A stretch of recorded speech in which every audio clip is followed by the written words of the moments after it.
I like how being a software engineer in San Francisco or like having a good it's like it's a flex, but I don't know. It's one of those sentences where it's like we know like I'll put it this way. Someone like me, I don't really like gentrification. I don't. I don't. Like I don't know, there's some benefits because the hostile people in my neighborhood went from crackheads threatening to slit my throat unprovoked to white people that will still be terrified of me when I walk down the street even if I'm wearing a cashmere sweater and diamonds. So I mean, fuck it, and my rent hasn't raised, so it's like cool, I can take late night walks now and there's a lessened chance of me getting murdered or robbed, and that's great. Or followed around, thank God. There's just a bunch of twinks and goths now, which I like. I like both of those things. But software engineer is one of those jobs. It's like it kind of gives like a primal response. I don't know. It kind of reminds me of like when I was younger in elementary school or middle school or high school. There's any port like my vacations would be like I sat inside. I watched SpongeBob, and then maybe once every few years it's like I went to Great America. And then some of those fucking asshole kids, they would be like, "Oh my god, I went to Paris and then I went to fucking Italy." And then I went to the Cannes Film Festival, and then it's like, nigga, you are in a room full of black kids who, like, the whole room is like the teacher's like, okay, what did you do for a fucking school? And then it's like, oh, I just stayed home and watched SpongeBob. Oh, I just stayed home, played basketball outside sometimes. I just stayed home, watched Cartoon Network. I stayed home. Tried not to kill myself because I'm in the fourth grade. And then you'd get that one fucking kid who's like, I went to Rome. I saw the Leaning Tower. It's like, shut the fuck. Shut the fuck. Read the fucking room. And I know. It's like, bitch, that's a sim. I know that's envy, but it's still true. And it's funny, like, kind of growing up, you still will have situations like that. Still. You're gonna meet someone who is kind of tone deaf to those around them. Like, I remember once I was at a job where I hadn't eaten for like 3 days, and I had this bitch come up to me on some, ooh, you don't have to work a 9 to 5, right? You can make your own money. You can make a hustle. You don't have to just be one of these plebeians. You can make a real income. And I was like, oh, like, and she was talking about putting me on just for her to, like, passively text me a list of shit that I should do. She was like, you could start a blog and make money off of it. I said, I've been blogging for about a decade now. And then she was like, oh, well, you could try modeling. Oh, I've been modeling since I was 17. Oh, and she just kept having, and she just kept like, and she was just spitballing anything that you would find off of any fucking BuzzFeed ass ways you can have a side hustle list ever, but without any elaboration, any effort. It's like, bitch, you run a strip club.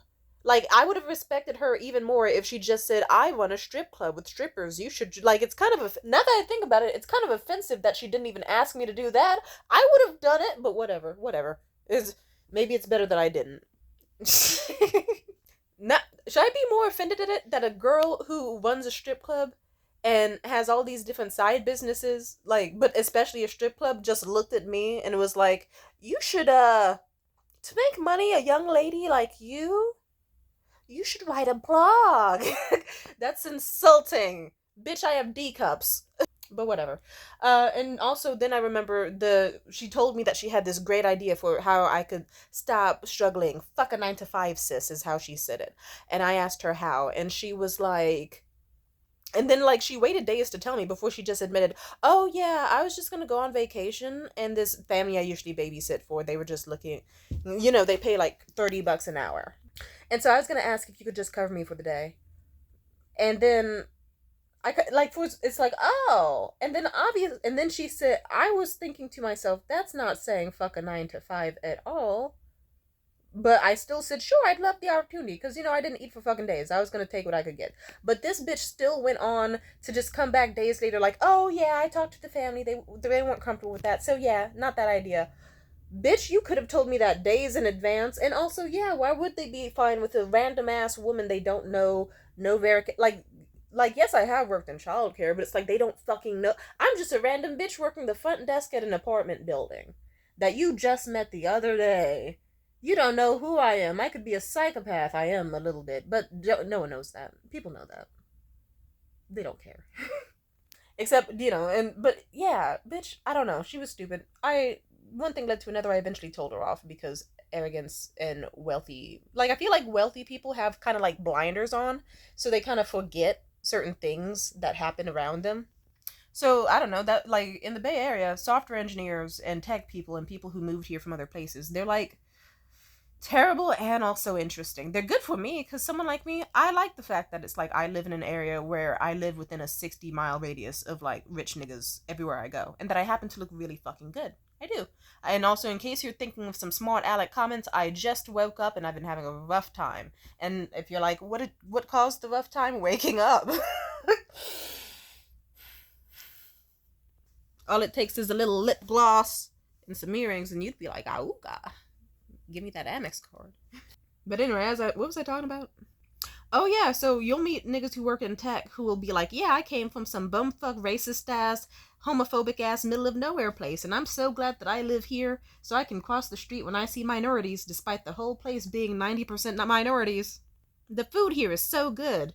At least, I've tried it once, and then I gave all my money to Starbucks and McDonald's every day, so it's not being circulated back into the communities, but And they'll complain about random shit like, oh my god, the lounge in my building is not as good as the other luxury apartment in the city. Like, their pool table, they only have one. And the view is not as high as the other spot. It's like, ugh. And then it's like, cool, everyone within a fucking 5-mile radius of your living space is suffering and struggling with their rent, especially because people like you move in. And you don't redistribute your funds and you stay inside all day with your porn addictions.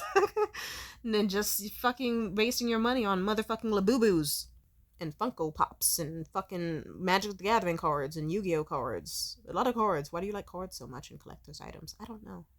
I ain't saying you can't live here, but I am saying that it's like sometimes they...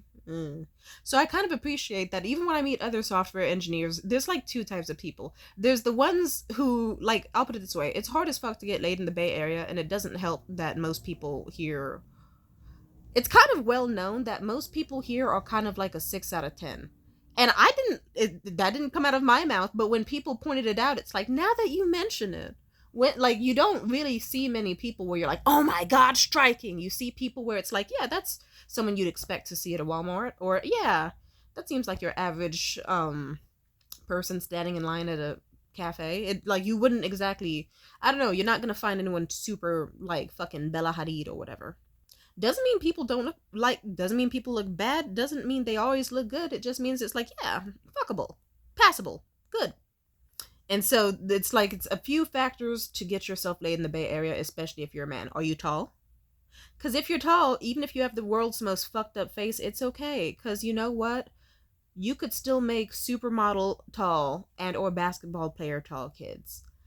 And even if they're a supermodel, okay, maybe not a supermodel, because if they get your face, they could be unique. It's avant-garde, that's the new look. Not everyone has to be, some of us can be, busted is the new pretty. So, sorry, that's a little mean. I'm obviously kidding, but I'm also not, because, yeah, we are accepting of many types of faces these days. Okay, so if you're not tall, then you have to have money. And so software engineers, whenever I meet someone who has a software, it's so funny, because I'll put it this way, I'll make a post online talking about what I'm looking for in a man. And then it'll just be simple, like, name, age, race, the hobbies. And they will just still find a way to include software engineer or high-earning tech guy, because they know it puts them above the rest. I once met up with this one dude, the last guy I had a fling with. He was a little busted, but, he still fucked. So, I mean, but you know what was so funny? Is that the way he perked up his, like, when we met up, he kind of perked up his body, and he was like, yeah, I have a job working in the video game industry, and I'm a designer. Yeah. And I'm a software engineer. And he was so proud of that. Because he knew it was gonna get him credit. It's like, yes, I'm on a date with a pretty lady. This is gonna win me points. It's gonna win me points. And it did. Like, I played it off cool. I don't know how to react to that. It's like, I'm not gonna suck your dick in the middle of this mall over it, but I was like, oh, cool, nice. Hell yeah, I'm hella happy for you. I'm very proud of you. I didn't, and I think he kind of like was a little disappointed to note that I didn't react super hard, but secretly my pussy kegled really fucking hard under the table. It's like, nigga, you have the job that kids dreamed of when they were in 4th grade and went around the class like, okay, kids, what do you want to do when you grow up? Most kids said, video game, software engineer, some or the other. You have that job. Like, Jesus Christ, you've won. You've won. Good job. Are you fucking proud of yourself? Huh? Made my pussy kegel, bitch. And there's software engineers who also are aware that, like, there's men who are like, I'm a software engineer, like, for the sake of like, they know that there's men who kind of brag about it a bit too much. So then there's the other type of software engineer where they're bashful to say it, but they'll still say it because, mind you, it still gets them fucking points. Mind you, I don't ask. They'll just find a way to bring it up. It's like, nigga, I did not ask. I asked you what your hobbies are. You didn't, like, you could have said gardening, cooking, video. You just said, I'm a software engineer. I did not ask, but you're still getting points. So you know what? Bars. It's kind of like the male equivalent of, like, if you on a date with a girl who was okay, or, like, you know, pretty cute, you know, like, you know, cute. And then you were like, oh, so what do you like to do for fun? And then the girl said, I like anal and squirting. And I have no gag reflex. You'd probably be like, okay, yeah, top of the charts immediately. But yeah, you'll meet dudes who will be like, oh God, I hate to say it, but yeah, I'm a software engineer. I know. Yes, we know. Shut up, bitch. And I say this as someone who's dated quite a bit of software engineers and data analysts and all that type. They act it's like, it's one of those things where when you date them, you just kind of notice certain things. It's like, I'll say it like this. Data analysts usually have like a little bit of like sociopathic behavior to them. You know, they're just kind of like the nigga from American Psycho, except without a skincare routine. So it's like that dude, but if he smelled a little bit like ham and then tried to cover it up with like Giorgio Armani, Savant or Savage or whatever the scent is. And that's true. That actually did happen with that one guy. Yeah. Data analysts, like, if they are especially geared towards like the financy type of tech, then they usually just have a vibe where they will, like, they're really nice and friendly, but there is an undertone where you can just tell that it's like they should be on a registry somewhere, like the FBI has them on a watch list, like they probably secretly have the bones of random children in their basement. I don't know. And they just gnaw on them for fun, like they have a little fucking pocket where they just keep like a kid's femur and just as a little toothpick, just a pocket full of fetus bones. What the fuck? That's such a gross image. But I mean, sometimes you meet a nigga and you're like, yeah, he does kind of act like that. Like, they seem like the type of niggas where it's like they don't care as long as they get money and they get to impress whoever they're with. So it doesn't matter if their girlfriend asks like, hey baby, can you give me one of those handbags that has ethically sourced child spines from Ethiopia? It's so cunt. Then they'll be like, yeah, whatever, girl, and they'll buy it for her. No hesitation. They'll probably buy her 16 of them and a child slave because they just want to show off that they have a hot girlfriend and a lot of money. This is getting dark fast, but I don't know. Also, that is a real thing, by the way. Like, Jesus, it's a real thing. Look it up. They actually sold purses with ethically sourced child spines of black kids and African kids. It's bad. And then meanwhile, software engineers, if they're more on the like design or like the more techie side, they're just really nerdy. It's like, okay, you played too much League of Legends, too much World of Warcraft. You probably only can list Cisco as the most recent game you've played. You have a whole Steam collection of games of like 500 different types of games, and you always buy a shit ton and you never play any of them. And you just stay up in your fucking expensive ass apartment listening to like really, really shitty hippie indie music or random soundtracks to like video games like Undertale or some shit. You probably have some porn games bookmarked, I imagine. Like, I know the ones. I've seen your hard drives. But you know what? I like those types because they're usually like the cute, like, I'll put it this way. The ones that are the latter, they're usually the more cute ones, like the nerdy kids, or the hidden gay kids, or the theater kids, or the whatever the fuck kids, who just simply went, you know what? Sure, I could study, like, musical theater and women's studies, or some bullshit. But they said, nah, I think I want to have a lot of fucking money. Or they just simply went, I'm going to be a video game designer or design tables for IKEA. And they did. And they do a really fucking good job at it. So they make an obscene amount of money. They never tell you how much money they make. They prefer to shock you. So then you'll meet up with a dude And you'll be like, ah, he's a software engineer. I don't really know what that means or what he does, but cool. And then it's like you'll just meet some dude who has like a fucking bike lock for a septum and the most shitty dye job you've ever seen in your life. But he's got a heart of gold and a great personality and awesome as fuck to hang out with. And then he'll just casually be like, oh, here, let's go back to my place. And his place will just be like, oh shit, like one of those extremely tall luxury apartments, way high up, like marble ceilings, fucking obscenely hot. Like I remember I was like I'm still in awe about the last dude I really hooked up with in his massive fucking view to his apartment. It was beautiful. Shame things didn't work out with that guy, but he had issues. Oh yeah, but I'd say like the former is like psychopathic dudes who would happily skin you, but for now they just want to fuck you.